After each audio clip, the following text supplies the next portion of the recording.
Hey, Secretary Pete here. We are in New Mexico. I'm with Senator Martin Heinrich, and we're in the Santa Ana Pueblo, not far from Albuquerque.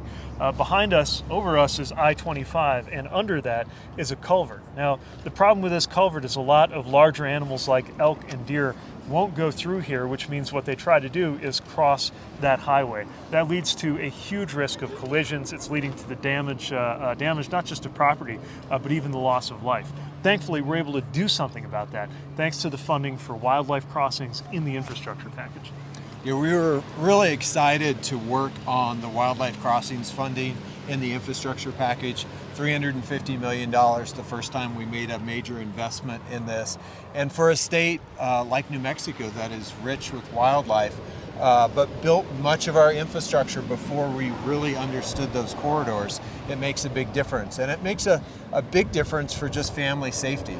The last 10 years that we have data for, I think over 3,000 large animal collisions, some of which end in fatalities. So we can do a better job protecting wildlife, but a better job protecting our motorists here in New Mexico as well.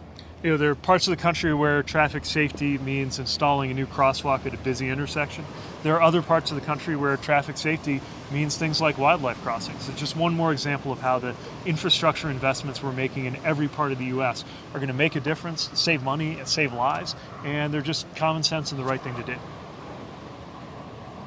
We're at the intersection of Rio Bravo and Coors Boulevard here in New Mexico. New Mexico faces a high rate of crashes that lead to pedestrian and bicycle fatalities, and we're doing something about that, partnering with the state, county, and local officials who want to make sure that there's a better future here.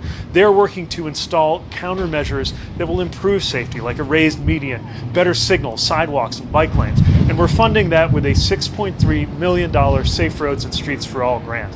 In this community, which includes a lot of low-income and Hispanic residents, this is going to mean a safer everyday life and a more convenient access to the places they need to be. It's one example of the improvements we can make, including life-saving improvements, with the infrastructure funding that we have as we invest in America.